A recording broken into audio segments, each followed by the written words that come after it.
بسم اللہ الرحمن الرحیم۔ السلام علیکم ورحمۃ اللہ وبرکاتہ۔ غسل، کفن، دفن۔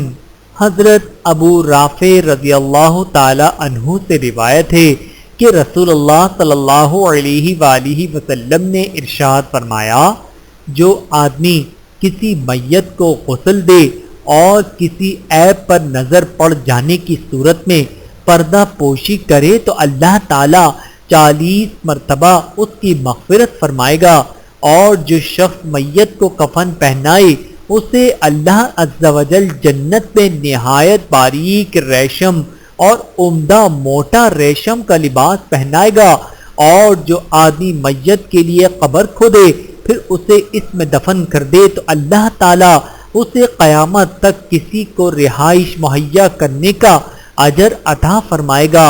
بحوالہ مستدرک حاکم، حدیث نمبر 1307۔ اللہ تعالی ہم سب کو احادیث مبارکہ پہ عمل کرنے کی توفیق عطا فرمائے، آمین ثم آمین۔